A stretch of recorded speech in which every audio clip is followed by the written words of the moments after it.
I really, really love our cups. Yeah, really nice cups, aren't they? Welcome Yamas. to another day in paradise on the Another wonderful chaos sofa. day two lockdown It's in not a Amsterdam. lockdown. It's a All the cafes and restaurants are closed. yeah, like you went to them anyways, even when they were open. Your life Yeah, hasn't but now, changed. but now it really feels dead. Yeah, it is pretty dead on the streets. Today we've got Robert Schirn, and he's written 2 books about police officers who have died in the line of duty. Mhm. He's worked for several decades as a deputy district attorney in Los Angeles, and he's got several fascinating cases because he likes to go lecture on famous deaths that have occurred and things that may or may not have been suicide, and discuss from an officer's point of view what are indications that it may have been nefarious or not. And he's also someone that knows you. He knew Andy when Andy was born. He's the oldest living person that the oldest. No, that wouldn't be right. He knows me longer than anyone else on the planet outside of his wife, probably. Outside of that, he knows me longer than anyone else on the planet. So And all we're of gonna that do this on a wonderful chaos.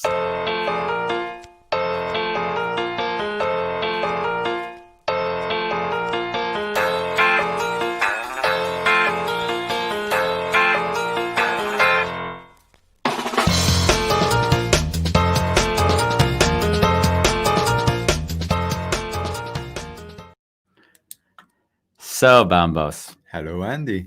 I see our friend JC is here. Look, JC, I'm wearing your hat. JC's got your hat on. Thank you for sending it to him. Look at how nice that is, Kentucky.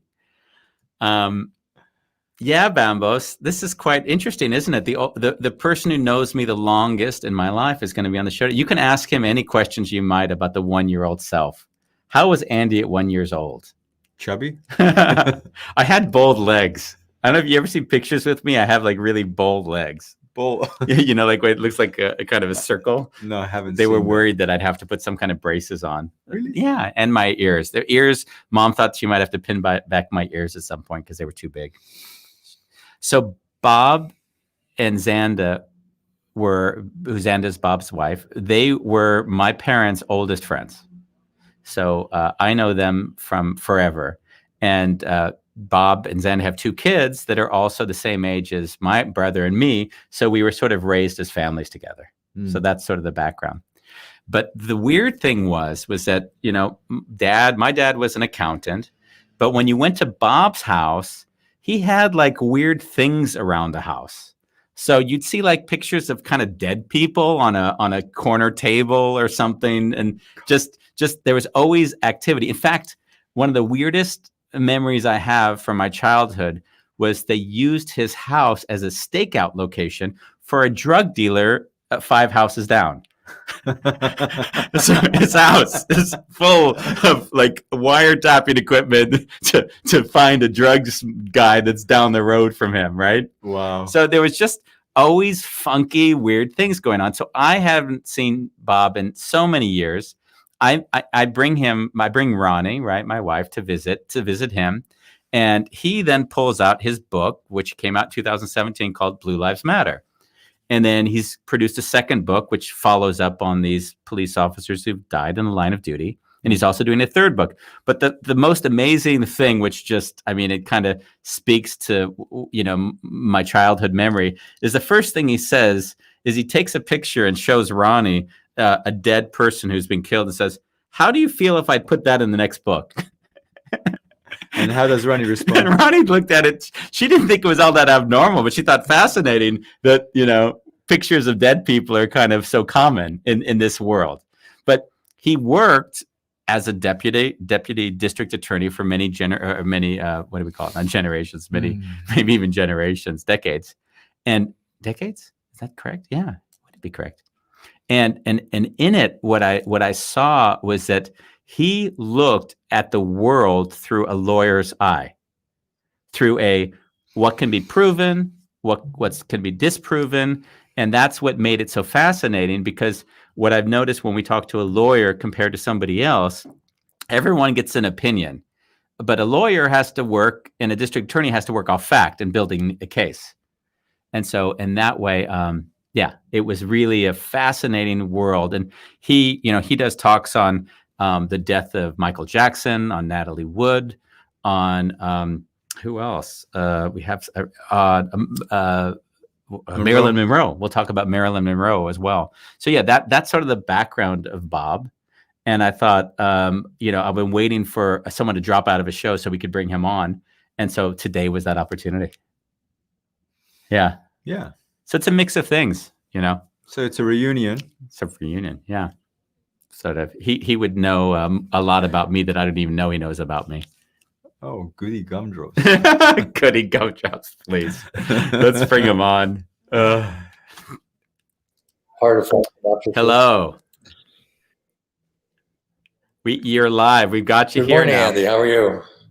Good morning. Before we begin, it's important that you know that your son, Brian, his swim teacher and his history teacher is on the show saying that Brian was one of his best history students ever.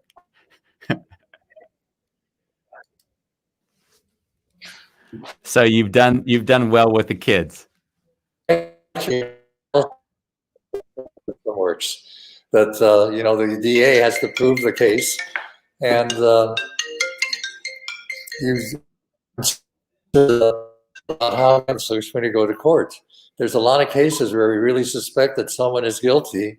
You just can't prove it. They're going to wind up losing and taking all that time, resources to try a case that is going to result in a. One of the first things you do when you evaluate a case is make sure the evidence to show that the person is guilty in court. Our connection is really bad, so things about that. So we're going to slow down a little bit, but continue.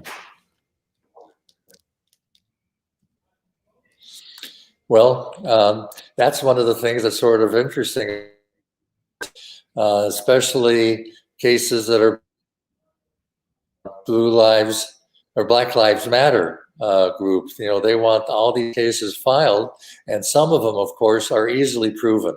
The case involved George Floyd, where the officer has his, foot on the neck of the deceased 9 minutes. I mean, that is a brutal case, and that's one that has to be clearly shown and proven, and it will be. On the other hand,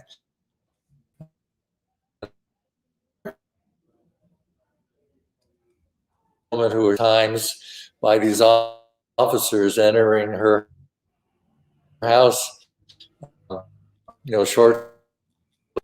I can see all sorts of problems in that case that the prosecution might have in proving that the officer who shot her is actually guilty of murder. Yeah. By the way, we're still having some audio the issues. Problem with the case is, continue. We'll try. It may make sense for us to turn off your video to see if maybe the audio will make for a better audio quality. I'm not sure if that's going to be the case or not. He would have to do it, no? Yeah, I think you might say if you turn off your video, it might help because then we might improve the audio quality. I don't know if Jason is near to you. He might be able to do that. If not, then we'll because it's a shame if we can't hear you that well. Is there a possibility, Jason, of seeing if the video goes down, if we can have a... We can test that to see if that improves the audio quality. We're testing 1, 2, 3. Testing. All right, testing 1, 2, 3. That might be better, actually. Yes. Happy days. Yeah. So sorry, if we could start over again as if nothing had happened and you begin from the beginning. So welcome on, Bob Schirn. Welcome, bravo. And what did you have to say when we started? Well, first of all, you had a very excellent analysis of how the criminal justice look at it from a lawyer's point of view. There's many times you have a case where you know that the person's guilty of the crime you want to charge him with, but the evidence is just lacking. So That's one of the frustrating parts about being a prosecutor. Sometimes you have a person that is clearly guilty of a crime, but you just can't put together the evidence, or the evidence that you do have, it shows perhaps some indication of guilt, but not enough to convince a jury, all 12 jurors, beyond a reasonable doubt. That's a pretty high standard that the prosecution has in any case. You got to convince 12 people. You have one holdout, and you don't get a conviction. Or you can prove a case, but not beyond a reasonable doubt. Those are two substantial burdens the prosecution has in proving a case. So I see these cases that are in the news that are being pushed by the Black Lives Matter movement. Some of the cases are clearly, easily, the George Floyd case where the officer has his foot on the suspect's neck for 9 minutes. I mean, that is clearly a case that they're going to win, and the cop should be prosecuted and convicted. But there are other cases that I think the prosecution is going to have a very difficult time proving the case, like the Breonna Taylor case, where the officers enter her residence at 1 o'clock in the morning with a search warrant signed by a judge. So they're there with a judicial order giving them permission to enter the location. Then they are shot at by the victim's boyfriend, and the officer is actually hit in the leg. Excuse me. So he takes out his gun and starts shooting, and it's Breonna Taylor who gets shot and killed.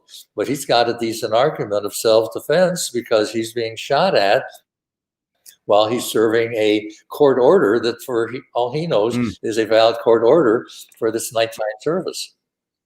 So I think that case will be a hard case for the prosecution to prove. And I mean, I have this feeling nowadays that things are so political that in a weird way, people have to bring a case, even if it can't be proven, only to show that they're trying to weed out what they'd call bad cops. Well, the Breonna Taylor case, of course, is something where the Black Lives Movement is saying they want justice for Breonna Taylor. But to me, that's not the test. The family certainly got justice when they got a multi-million-dollar settlement. To me, there's no question that there's all sorts of civil liability here, where the officers did act negligently, but their negligence caused the death in such a way that they are criminally responsible. What's interesting is that in California, this would not have happened, because in California, you cannot serve a search warrant at night without the moving the night. And to me, this was horrible tactics on the part of the police in that case. At 1 o'clock in the morning, they served the warrant. Well, so you're saying wait until the morning and wait until someone leaves the residence, and then conduct their search that way. So these are the kind of things that basically, you having done this for so many years, you already know there's going to be a higher likelihood of mistakes being made if things are executed different ways.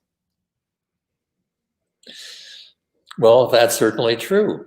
And I used to give advice to officers. I wrote a book on how to do search warrants. That is the book on search warrants in California. And part of serving a search warrant is conducting the search in such a way that a minimum warrant and the people inside the location. That's why in California, you need special permission from the judge to conduct the search at night, because that's the type of search that can result in the person inside misunderstanding the people who are at the residence, officers creating a situation where themselves and maybe shoot at an intruder for all they know. So my advice to cops is try and avoid these aggressive entries, and try and do it during the daytime. Try and do it when the suspect is leaving the house. You then approach the suspect outdoors, show him the warrant, and escort the suspect back into the residence, where you then conduct your search. Yeah. What about, I mean, you were in the LA County kind of arena during a lot of that period when I remember they were weeding out bad cops. Some point I remember there was a lot of corruption. At least that's what I recalled from my childhood. Was that true? Well, there was something called the Rampart scandal, where there were a couple of rogue officers that worked out of the Rampart division who really were concerned about the gangs. And so they manufactured probable cause that didn't exist. They charged some persons improperly without letting the prosecution know. And we were prosecuting cases where we're really bogus because of a couple of renegade officers working out of the Rampart division that really made up these charges against certain suspects. Eventually, they just did it too many times and they got caught. And there was a major federal investigation in which these officers were prosecuted and convicted of making phony cases up, falsifying evidence. Wow. And you would have been in the office while this was going on, but Rampart wasn't your area, of course. Well, what's interesting is at that time I was in charge of the narcotics division, and their cases many times involved planting evidence on suspects, who really didn't have the narcotics. On some of the cases, they would arrest the suspects, big dealers with thousands and thousands of dollars. A couple of times there were hundreds of thousands of dollars seized, and they would book maybe $100,000 and pocket the rest of the money among themselves. And that's how they actually got caught in a sting where there was a fake case where a lot of money was involved, and they wound up taking the money and being caught in the act. That's the case we prosecuted. It sounds like a movie. It does. It must have been. All sorts of cases. And what happened to My all unit the was charging. Please go ahead. We dismissed all the cases. If there was a dirty cop, we couldn't prosecute these cases. So we wound up dismissing close to 50 or more cases in which these cops were involved. And that would have been reversed so as well. We couldn't use. So that would have been also in reverse. So if someone was guilty by these police officers, then those people would have been let out of jail, or did they have to stay in jail even though they were potentially whatever set up?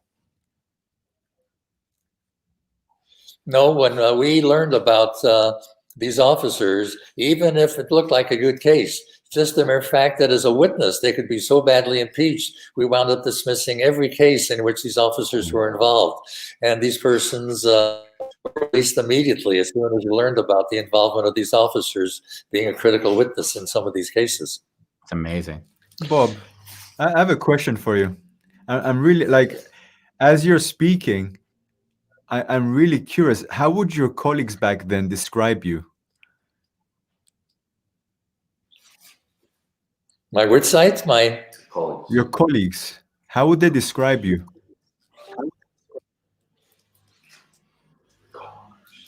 You mean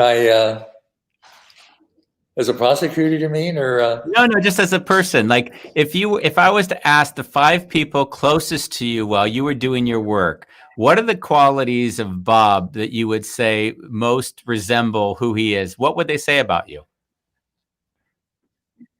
Well, I like to think I was an ethical prosecutor, that I only filed cases where I knew the case could be proved, that I was concerned about the welfare of my attorneys.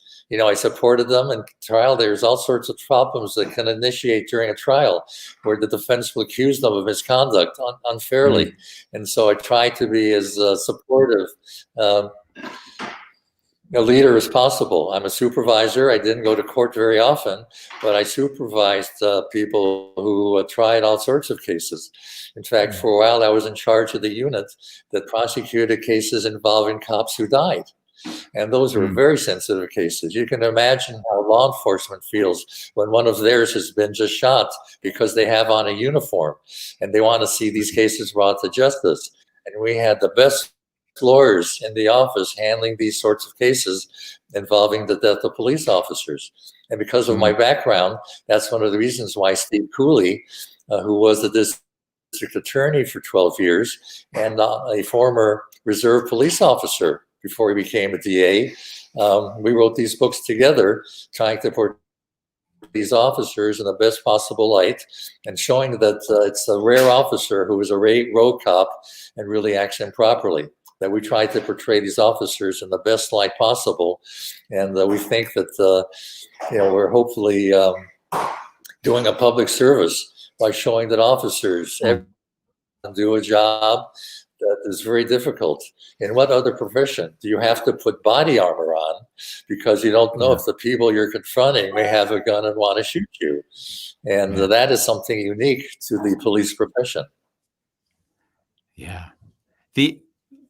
While you were managing the lawyers that were bringing these cases forward, were there times when in the middle of a case, you began to wonder to yourself, maybe the person we're prosecuting isn't guilty? Or did you always feel very strongly before the case was brought? Like, were there moments you changed your mind in the middle of a case? Sometimes one of my lawyers would come to me and say, the evidence is not coming out the way we anticipated. We have a witness we thought was going to testify a certain way, and they have recanted their testimony. We no longer can prove the case. And what's the point of continuing a case when the evidence doesn't come out the way you think we should? A witness disappears, is unavailable. You get maybe a court ruling which suppresses some of your evidence. And my view was, if the case is no longer winnable, then we would dismiss in the middle of the trial rather than waste the court's time and public expense in prosecuting a case that can't be won. But that was rare. But it does happen. Did you, how many times in your career, it may have happened often, were you bringing a case where you were like 110% clear that this person was guilty and they still got off? What percentage of cases would you say when you were that confident the person got off? Well, there's at least 3 cases that I remember that were especially painful to me when I was actually prosecuting cases. I had one case where this father had 3 daughters, and he got the oldest daughter pregnant, and she left the family and married and lived in another state. But the second daughter, he then started to sexually assault. We filed a case involving his assault against her with the oldest daughter's promise to come to court and testify to show the father's conduct. But at the last minute, she felt sorry for her father, refused to come in. And I just had this one young girl, 8 years old, who was claiming that her father did this to her without any supporting evidence. And when you have a one-on-one case involving sexual misconduct, you really need the corroboration. And losing the corroboration was very painful because the jury acquitted these defendants. And even more was that there was a third daughter named 5 years old. And she remained with the family because he wasn't convicted. And I knew she was going to have to go through the same trauma as her previous 2 sisters. So that was a very painful loss for me. Yeah, that's the kind of thing that people don't understand, that like when we talk about, this juxtaposition of blue lives, black lives, that in a way that the blue lives is doing their best to create safety and peace in people's lives, and the law is exactly the thing that allows people like the one you just mentioned to get off because there's protections in place. It's hard to hear those stories. That it's better to have. There's a saying that it's better to have people go free than have one innocent person convicted, and that's why there's so many protections and obstacles to getting a conviction. You got to convince all 12 jurors. You get one renegade juror, you don't win the case. Proof beyond a reasonable doubt. You've got proof, but it doesn't meet that standard. So the system really does protect the defendants, and it gives the prosecution all sorts of discretion in dismissing cases when the evidence turns out to be insufficient during the trial. I don't know if this is going to be a little fun fact. I don't know if we ever discussed this, but maybe we did. But your son Brian is also district attorney, right? That's correct. And Brian, go ahead. Well, Brian is now a supervisor. He's been in the office over 20 years, and he and I are the first 2 DAs, father and son, who have been in sort of supervisory position. And some of the people that I supervised are now being supervised by him. And they tell me that Brian is the best supervisor they ever had. Really? And I say, hey, wait a second, I was a supervisor. He says, but Brian is someone special. And so I'm very proud of the way he's conducted. Ryan's he's standing on your shoulders. He had it every day when he came home, looking at all the files you'd bring home. There was a funny moment where one of the cases that Brian he's the supervisor to another lawyer. That lawyer was on a case where my dad was on the jury. Jesus. Did you hear about this one? No, I really haven't. But Okay. once in a while you find out about persons who are on a jury. Twice when I was a DA, I was called for jury service, and I show up in court, and the judge, when it's turn to bequest, Bob, how are you? Because I knew the judge when he was a DA, and so we talked for a while, and he excused me, of course. But it's interesting how you can't excuse yourself from jury service, even though it's obvious you'll never be able to serve on the jury. You have to at least show up in court and try and do your public service. So it's very rare that a DA is put on a jury. But I just wanted to share the end of that story because it did have something which I've tried to give Bombos a sense of who my dad was. And I talk about him often on the show. He doesn't necessarily come off in the best light, which is okay. But this is a good example of how difficult my father was. There's a jury of 12. They go through the case. In the case, he is the rogue juror. 11 are completely in agreement that this person is guilty. There's nothing that says this person is not guilty. And basically, my dad is the only one that says, nope, not guilty. Nope, nope, nope. And he leaves, and he was always trying to pretend like he was a little bit more clever than the rest of the world. He said, I didn't think that he was not guilty. I just didn't think that they proved that he was guilty. That was his little nuance to be. Yeah. That's the people's burden. There was another case. I don't know if you want to talk about this or not, but the case involving your mother. A wonderful woman. My wife and your mother were best friends. And she died tragically in a traffic accident. And that person was eventually charged and convicted. But I actually had to go to the DA's office, to the people who were reviewing the case, and convince them that they had a strong enough case to file. They wound up filing, and the woman was convicted and got, a year in jail. But it was just such a horrible tragedy. Your mother was just a wonderful, wonderful person. Yeah. And I mean, that's an interesting thing because that goes to what you spoke to earlier is even if, this woman hit my mom, drove away, all of that was all of these circumstances were around it. But in this case, the DA was like, yeah, but no one witnessed the accident. So how can we prove that my mom didn't run the red light and not the drunk driver, right? And without going into the facts of the case, they did have a very strong case. Was damaged. The suspect's car was damaged, and she had to abandon it a block away. And by the time they arrested her, she was no longer drunk, even though she had been in a bar. And the prosecution was concerned because we didn't have a blood alcohol test to show her drunkenness. The hit and run was the strong count in that case rather than the drunk driving. Yeah. Amazing. Wow. Yeah. I have a question, and I might need Andy's help to formulate this one.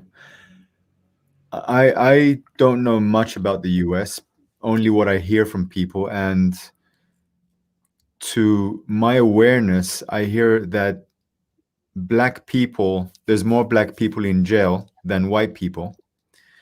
And when you talk about the system is very fair, I feel inside a little bit of a contraction, that there's a contradiction here, and I don't fully trust that the system is fair. Somewhere it's failing, and I want to hear a little bit what your perspective on this is. That there is a disparity in the black population that is being charged with crime and who are being sentenced to prison. One of the problems is that the police have to allocate their resources to the highest crime areas. And for some reason, maybe it's the gang problems that exist in areas where blacks tend to congregate and live, but the highest crime rates occur in communities where are predominantly black. And so the police, want to at least allocate resources to areas where there is the sort of problem that maybe they can solve through strong law enforcement. The trouble is that sometimes the strong law enforcement is too aggressive, and the police start detaining people when they don't have probable cause to do so, just under suspicious circumstances. And sometimes they're a little bit over aggressive in the way they handle investigations, making unnecessary stops, and just getting the population of the way they're treated. We have many outstanding black citizens just because they're called, DWB, driving while back. Well, there's just four, they are eventually released.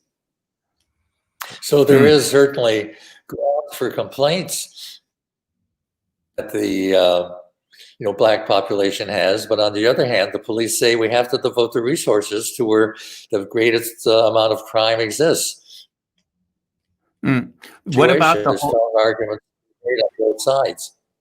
And what about the whole, because there's all of the, today you turn on like Facebook any given day, then you always get sort of the person recording being pulled over and then fighting that I'm being racially profiled. And then oftentimes you'll see, and then these videos, they get spread around. So in a way, do you see that there is a racial profiling going on where people will be, if it was a white person, they wouldn't necessarily be pulled over for the same thing, but since they maybe find a reason, they say, oh, they were driving a really nice car in a really bad neighborhood, so that's a probable cause, but we're not going to call it that. We're going to say your tail light isn't working. That's an excellent point you're making. Sometimes the police see what they think may be a suspicious car, not because of any crime that has been committed, but like you say, someone black is driving a very nice looking car, so they look for artificial grounds to stop the car. And usually the broken taillight, not stopping at a stop sign fully, some sort of minor traffic violation to justify the traffic stop. And Yeah. you're right, that's wrong. But unfortunately, that's a technique that some officers use in stopping cars being driven by black individuals. Yeah. Yeah. And I think that's sort of like the last year, that's been exacerbated by everyone even creating situations in order to, provoke. So even more provocation more than I've ever seen before. Yeah.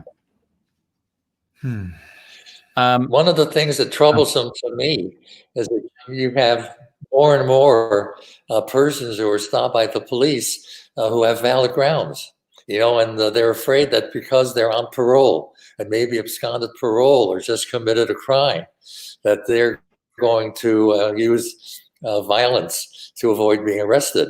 And some of these cases that involve officers shooting and killing persons, George Floyd, for example, they just show the chokehold, but they don't show the fact that he was resisting arrest. And the officers used the chokehold, at least at the beginning, to try and restrain him so they could arrest him. Unfortunately, they could have stopped applying the force to the neck after 20 or 30 seconds and then conducted the arrest that way. But unfortunately, the resisting by the suspect resulted in the officer applying an unreasonable amount of force in trying to make the arrest.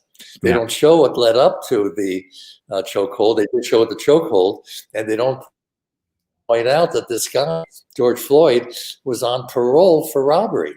He had committed a robbery and had been paroled, and the robbery involved holding a knife to a pregnant woman's stomach and robbery of her. So he's not a hero, but still, when you make an arrest, you've got to use just the reasonable amount of force necessary to complete the arrest.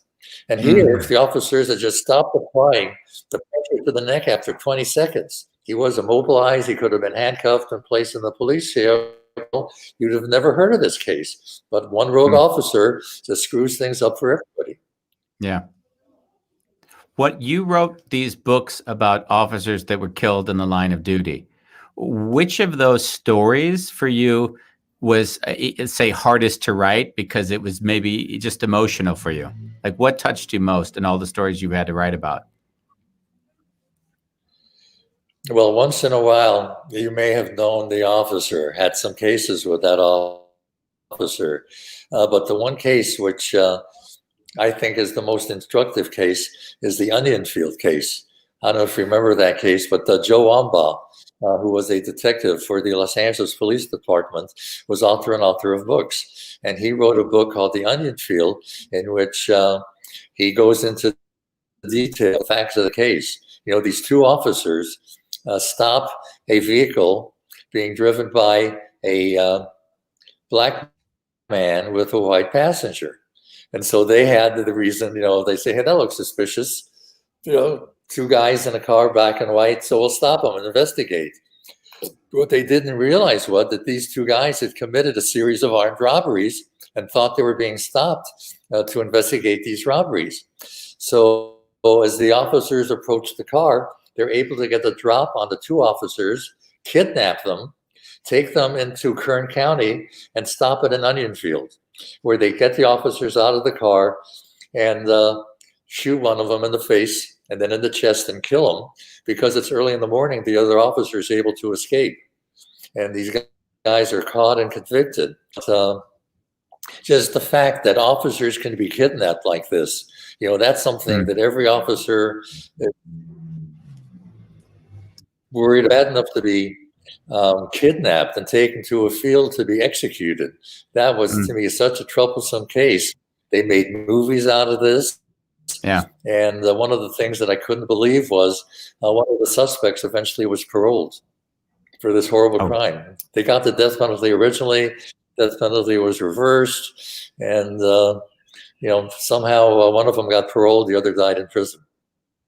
So the onion field case is the one that troubles me the most, not because I knew the officers, but because the horrible tragedy involved and the way the court system just did not work in that particular case. And you would have known some of those officers that you write about in the books. Well, not really. I mean, sometimes you have an officer that it's an investigator, and he brings the evidence to you, and you learn that that person has been shot and killed. That only happened once or twice. But, all officers just have this certain brotherhood among them. And when one officer is killed, it's something which every officer just lives through and is concerned about. You have these funerals of some of these officers, and thousands of people attend, and it takes maybe a couple of hours for the procession of cars to go from where the funeral, where the service is held, to where the officer is being buried. Yeah. That's one of the things we try to accomplish in our book. By the way, we have a friend, Bo Lalong, who always joins us.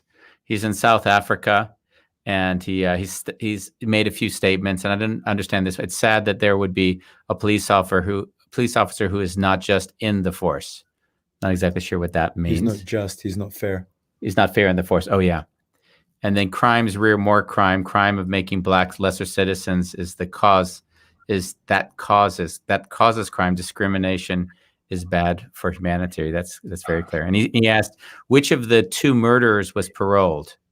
Was it the one who shot the person, or did both of them shoot the officer that was?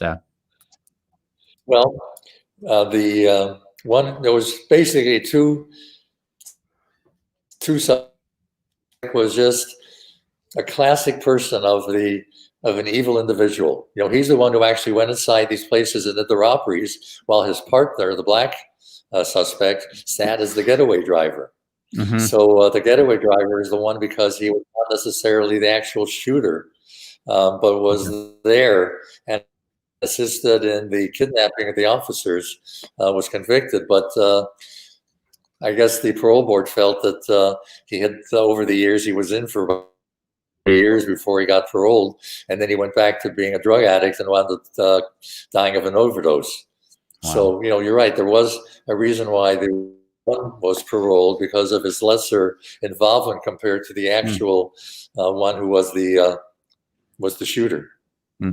I've got an interesting question for you, because you've become, in a way, this de facto historian for the LA County crime, or whatever we're going to call it, district attorney's office. So that means, like, you kind of, if it was like Raiders of the Lost Ark, when you can kind of go into like where they put the Ark afterwards, and there are all these old, like, you kind of can go into kind of a history of criminal behavior.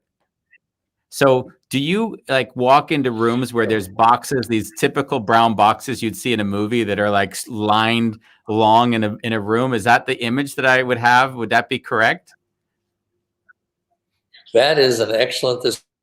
At the end of the Raiders of the Lost Ark, they showed a huge warehouse where the Lost Ark is among thousands and thousands of boxes on these shelves. Well, believe it or not, there's something in the DA's office called archives, where whenever a case is completed by a prosecutor, they send the archives for storage. And sometimes they'll keep the case, sometimes they'll destroy it. But if it's a major murder case, they have a special area. And it's a whole city block, by the way, where you have shelf after shelf after shelf. And for a while, one of my assignments was to catalog some of these old cases for Public Record Act requests. So I had complete access to these old cases. I got transcripts on cases involving celebrities, cops who were killed that no one else had access to. And so these various PowerPoints that I made on these cases, I was lecturing on cruise ships for a while. So I was able to get the old files on Natalie Wood, Marilyn Monroe, John Bellucci, in addition to cases involving the deaths of officers. I could read the transcripts. They had photographs that no one else had access to. But, that's one of the reasons why I think. Have you been in like O.J. Simpson's boxes to see all that? As a matter of fact, one of the boxes that I had a catalog involved the O.J. Simpson trial. So I got a chance to read all the transcripts, see some of the evidence they have that was not made before the public. And I have a wonderful PowerPoint, which really shows O.J. Simpson's involvement. All the DNA evidence was recovered. I have a great photograph of the socks that he wore when he committed the crime. He was stepping in Nicole Simpson's blood. So he has to go to the airport to catch a plane. So he quickly changes clothes, but he leaves the socks from the shoes he was standing in Nicole's blood in his bedroom. And when they serve a search warrant at his house, here are his socks with Nicole's blood on them. I mean, that's in his bedroom. I mean, that's pretty good evidence, in addition to all the DNA evidence that they had at the murder scene. OJ was cut on the hands when he was stabbing Ron Goldman, when he was stabbing him to death, and there was some blood drops at the murder scene, which turned out to be O.J. Simpson's blood. I mean, the evidence was really overwhelming in terms of the DNA and evidence they had in that case. The problem was this was the first case which involved the extensive use of DNA, and jurors really weren't convinced at that time of how strong such a case would be. And they were able to, the defense was able to raise enough doubt that the DNA was not that strong. Plus, there was a witness named Mark Furman, who was the key witness who found the bloody glove and was our key witness. But he had been interviewed for a book in which he called Black Americans the N-word. And so that made him look very suspicious in the eyes of the jury, which contained a large number of Black individuals. Did you ever like hold the glove that was so infamous in the whole thing? Believe it or not, on the maybe it was the 15th or 20th anniversary of the death of Ron Brown and Nicole Simpson, there was a photo opportunity. These gloves are locked in a safe. And there was a press conference, and they actually took the gloves out of the safe to show the press, that they still had the gloves, and these were the gloves that were recovered that were used by OJ. I attended that press conference hoping they would allow me to take a picture of myself holding the glove for my PowerPoint. But they said, no, no, we're not going to go that far. You know, you already have pictures of the glove before it got into evidence. You'll have to stick with that. Mm. You doing these cruise ships where you've dug up files that are in the archives, and you talked about Belushi and Marilyn Monroe and Michael Jackson, Natalie Wood. Which of those cases do you feel like, if anything, there could have been mischief in? Because we were told there was suicide, but are there any of those cases you're like? Well, in a bunch of those cases, there was suspicious circumstances, but not enough to file a case. Certainly, Marilyn Monroe, I think it's clear she committed suicide, although, you know, there were some people that made some money indicating that because she had been involved with the Kennedy family and had affairs with both John Kennedy and Robert Kennedy, that maybe they had a motive to kill her. But, you know, just motive enough is not enough. She was found in a locked bedroom. She had an empty vial of pills next to the bed that she had taken. The autopsy clearly showed that she died from an overdose of pills. So I feel that it was proper that no case was filed, but it was a case of suicide, even though there are people that still believe that other persons were involved in her death. Natalie Wood is another one. They reopened the case a couple of years ago because there were questions about her autopsy that they felt had not been resolved.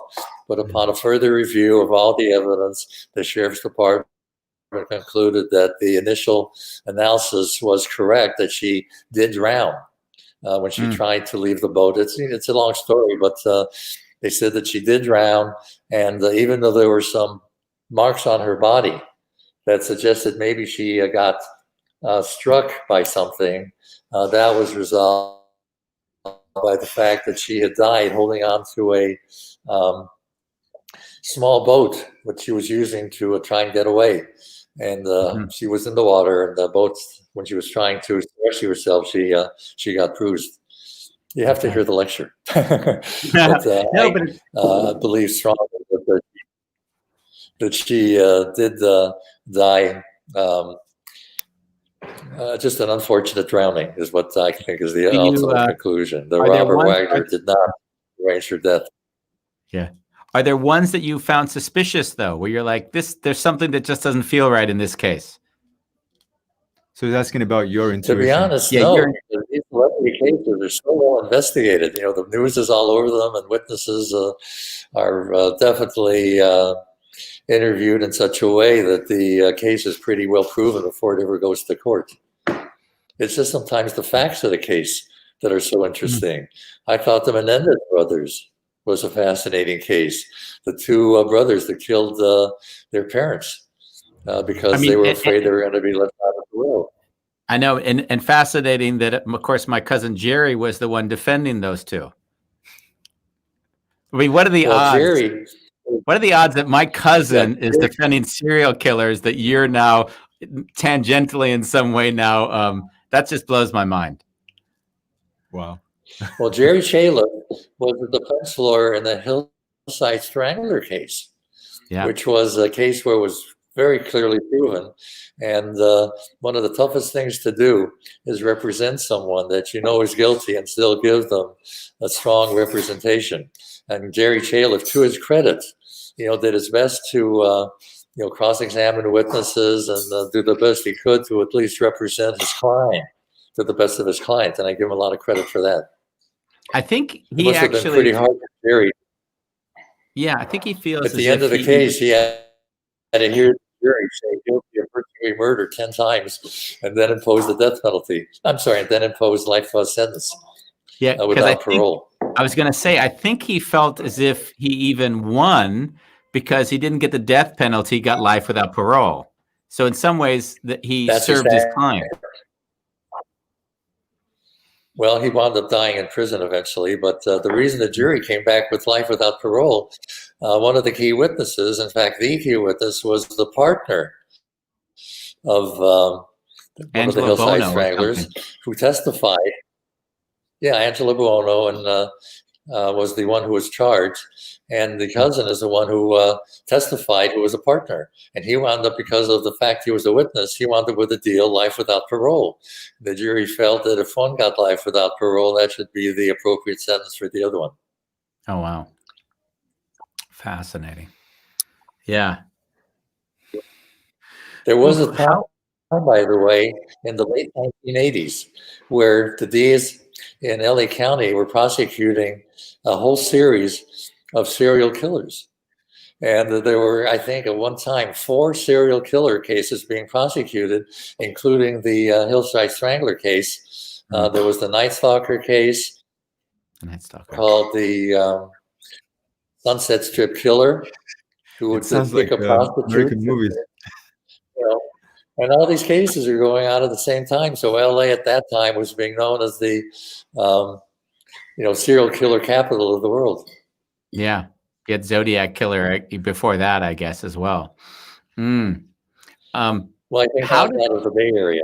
But, yeah, that was the Bay Area. How does it feel? Because the one thing I found weird from childhood being in your sphere was how normal and common, like death and crime and just these things that would be, maybe not even brought up, was just sort of commonplace in your household. Like, how was it for you to sort of have this just normalcy around all the crime that you're seeing around you every day? Well, that's a very interesting question, because when I first joined the office, I would do these preliminary hearings, maybe 4 to 8 a day. Sorts of crimes, robberies, burglaries, murders. And I would tell my wife that after a while, you just sort of develop, I guess, a lack of sensitivity on these cases. You see so much of it that's somehow the norm when you end up going to court. And after a while, it was just the standard for me to put on these cases without any emotion, with the exception of occasionally a murder case or a child molesting case would just sort of get you, because you see these victims in court testifying and see the pain they were going through. But your typical robbery, burglary, possession of narcotics, we had an awful lot of, those after a while you just sort of accept as part of your daily responsibilities. And once in a while, though, you get a case that really, really bothered you. I mean, I speak to that because, I have my wife. I introduce her to you for the first time ever. And 5 minutes later, you're handing her a picture of a dead person saying, should I include this in the next book?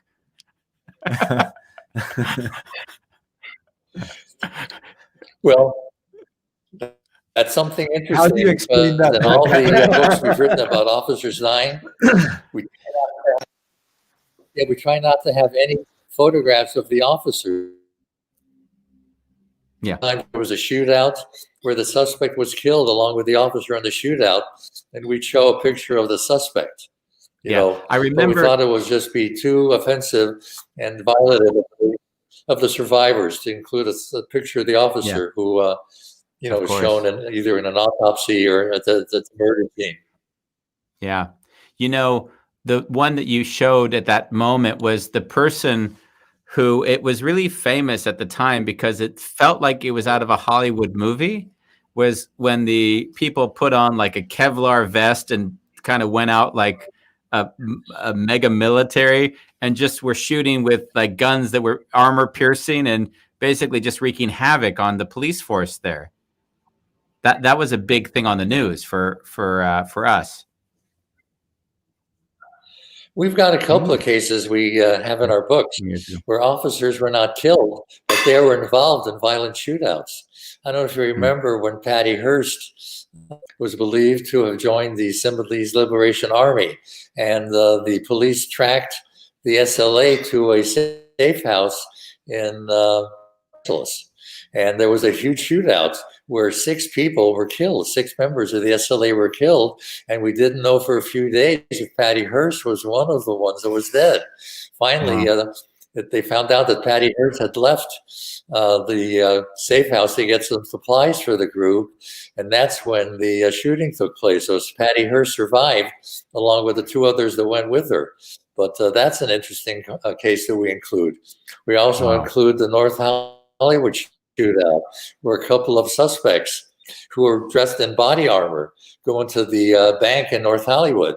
Two officers see them go in, and pretty suspicious when you see two guys with are holding automatic weapons. So they called it in, and by the time the robbery's over with, 10 minutes later, there's about 50 officers surrounding the bank, and they get involved in a shootout. Eventually, the two suspects are killed, but a bunch of officers and civilians are shot in the shootout, but they survived. Only the two suspects were killed. Wow. We include that as one of our chapters of LAPD at its finest, where they just did some heroic things. There was one officer who was shot, who didn't have a vest, and another officer's covered his body because he was wearing a vest, so that officer would not be shot and killed by the suspects who were shooting at the officers. Wow. Is there anything, you've done 2 books and you're slotted for another book next year. Is there anything additional or different in the next book, which will separate it from the first 2 that you've done? Yes, the third book, LAPD. It's called Shootouts, Blue Lives Under Fire Shootouts. That's the title. It's being edited right now. It's all been written, some of the photographs to include. And because the LAPD is celebrating its 150th anniversary, we decided to include only cases involving LAPD officers. And they're all tragic cases. You know, we have one woman who was shot in the chest, who was taken to the hospital. Her heart stopped beating 3 times, but there was enough blood. When the officers for LAPD heard that over 100 officers went to the hospital to donate blood to allow her to survive. And even though her heart stopped 3 times, by some miracle, she survived and returned to work as a patrol officer. So I like that chapter. It just shows the sense of camaraderie that officers have for one of their own who was shot. So that's one of the chapters. Like I say, it's all LAPD. Includes a couple of officers who are on duty. One officer is on duty when some guy enters a bar and starts pointing a gun at people. He tells the guy to drop his gun, shoots the officer shoots back, and they're both killed. But even this off-duty officer was willing to risk his life to try and save other people inside the bar. Wow. We have a heavy-duty question that probably shouldn't come at the end of or towards the end of our show. But Bolalang asks us, is crime a normal human behavior or is it abnormal? Well, I think it's an abnormal behavior because I just have been involved in, my 50 years with the office, with just talking to cops, talking to victims. And the great majority of people are good people. The jurors that we call, with a couple of exceptions, are, don't mean to be personal, the jurors that we call are, willing to do their public duty and really resolve cases based on the evidence they hear. And that's why we have the success we do. We win, I think, about 80% of our jury trials because we make sure that when we go to court, we've got the evidence. The jurors are willing to have an open mind, and if we prove the case, they're willing to vote guilty. I've been exposed, very fortunately, to just a lot of good people that work law enforcement. And that's one of the purposes of our book, to portray officers, for the most part, for 99% of the part, as being hardworking persons who just want to get home at night with their families, who are interested in doing the best job they can. And we try to portray them in our books in that sort of light, as persons who are devoted public servants wanting to do the best job they can. Yeah. Bob, last question from me. I really enjoyed the stories. It almost feels like I could just lie down and like bedtime stories, even though they're not very pleasant. Like, do you have grandchildren? I'm assuming. I have 5 granddaughters. 5 granddaughters. What will be your legacy? Very good friends with Andy and his brothers, and my 5 granddaughters. 3 of which Like are in college. having lived the life that you've lived and are still living apparently, what would be the thing that you would leave behind for them as a word of wisdom? Well, I don't talk about anything about personal safety because they have parents who are very careful to make sure they don't expose themselves to difficult situations. You know, they go to school, they work hard, they participate in all sorts of school activities and make us very proud of them. And I think that we're a typical, just American family, just like my 2 sons have raising their kids the American way. That's why I have good feelings for the future of our country. I see the people that my grandkids associate with, just wonderful people who just have the best things in mind. They want to do things that help society, develop careers, learn things that make them useful citizens. So I'm very optimistic about the future of this country. There's a last comment coming in from Bolalang, who is in South Africa. There's some very heavy feelings that I get from listening to so many incidents within an hour. And I think it's amazing because for you, you know, you've built up a tolerance. This is your life, right? But from an outside listener, we're like, you know, you talk about one story. If you let that come into your system, you just want to get sick. Yeah, I feel it. It's amazing that you've been able to manage your own emotional state while doing so much like intense work. Well, what's interesting is I think that for the average juror, hearing a case in court is a once-in-a-lifetime experience, and most jurors just cannot believe the sorts of crimes that are being prosecuted in court. And one of the things that the DA tries to do is to transfer what happened out in the field. You know, you have a cop who shot, someone who shot out on a corner somewhere, and you're trying to present that in a very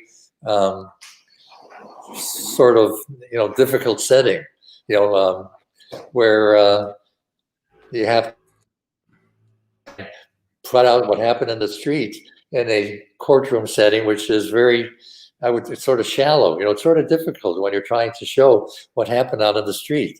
And I can see little tricks that prosecutors use to humanize the victims that are involved in murder cases. That's one of our most difficult problems. The jury comes into the court, they read what the defendant is charged with. He's charged with killing John Doe. So all the jury knows that there's someone named John Doe that's dead. And one of the jobs that my prosecutors that worked under my authority to try and humanize the victim as much as possible, you know, show a photograph of the victim, have a family member come in and testify, yes, that's my husband. I'm a widow because of the fact that he's died. That's my father.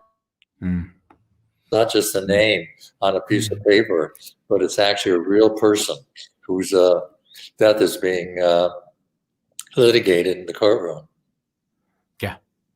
Yeah, I can see that. And you having to do so many of these in so many different areas, you've actually got to take almost separating impersonal so your life can go on, because if you brought all that home with you, you wouldn't be able to sleep at night.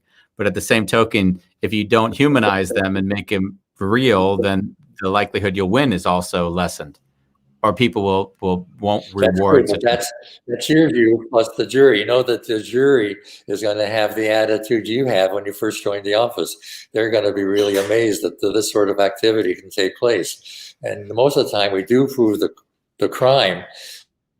It's just connecting the defendant to the crime, and then having the jury have some sort of personal feeling that this is something which should be punished. Yeah. Wow.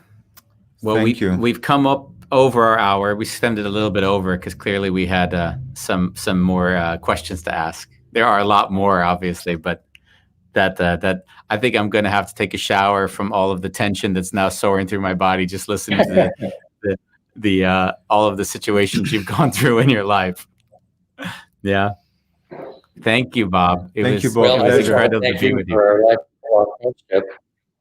I remember growing up, I used to enjoy reading in the paper your success as a track athlete at Notre Dame High School. You won your Yeah. share of 100-meter dashes and were a broad jumper and a valuable contributor to the track team. So we got a lot of pleasure out of seeing the success you and your brothers had and the activities that you were involved in. Yeah, I can tell. So in a way, like my dad never knew that I competed, right? But Bob, whenever I'd go to their house, he'd always have the newspaper out with my race time for that week. He'd compare me to everyone else. So in a way, the love that I get from people like Bolalong and J.C. Barnett on a daily basis from doing the show was a lot of what Bob gave me as a kid, just showing real interest in my progression and my accomplishments. So and he so gave on. you a reference of father. Yeah, he was certainly the father that I would have liked to have had. I had a bit of a used car salesman. Is this in the book? Your father asks, like, no, it isn't that. Okay. That isn't that one. No. Okay. But it's a good question. But Bob, have you read the new book? Have you, Bob? Are you there? Have I? Oh, your new book. As Yes. a matter of fact, I got a copy, Uh-huh. and I'd like your hidden references to myself and persons in the family. No, I do plan to be Okay. very honest. I'm so busy involved with other things. Hey, listen. I ask not because you should have read, just to let you know you're in the book. So just FYI, you're in it. Okay, now that's a good look at it. Thank you. I love you. Thank you very Bob. much for being with us. Yeah. Have Andy, a good start of your day. It's great seeing you. You too.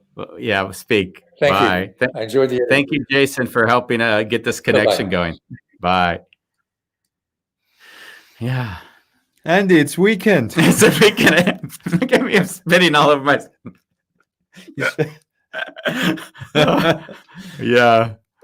How did you feel about that show, Bambos? What did that do to you? Andy, it's quite difficult for me to do a show where I don't see the guest. Yeah. And because we didn't have a guest, you had this ball on the screen that kept on, and it just kept on distracting me. But I look, I'm sitting like this. Yeah, I know. I'm sweating right now because as he was speaking, there was the logical hearing it, and then there's like how far do I let this? When he talked about the 10-year-old not being able to prosecute the 8-year-old, and there's a 5-year-old. I mean, like, you can rationalize a story like that, but like if you feel into the suffering of that family lineage, I mean, it's overwhelming. It's just absolutely overwhelming. Yeah. And to think a life of that, and the life generation to generation, because his son is the supervisor in the same area that he was, which is amazing. Right. So thank you for joining us for another week. And thank you, Bolalong. I think it's really sweet, Bolalong, because I feel kind of like Bolalong and you sort of take the journey down memory lane with me, like bringing in all these old people. So he says, it's good that you still have so many people that you connect with from your early stages in life, even though you've moved places. Yeah, that's really sweet. I think that's what the internet does, Bolalong. It gives you the opportunity to connect and do funny and unique things. Yeah. Are you doing something nice this weekend, Andy? I have no idea. I'm just going to go walk with Ronnie if it doesn't rain. That's what I'm going to do. Nice. Thank you. We'll see you again Monday with our show. Yeah, our show. It's about our relationship. It's a bit me and Andy. It's about why do I speak to Bambos the way I speak to him? And why do I receive it with love? And we're going to do that on A Wonderful Chaos.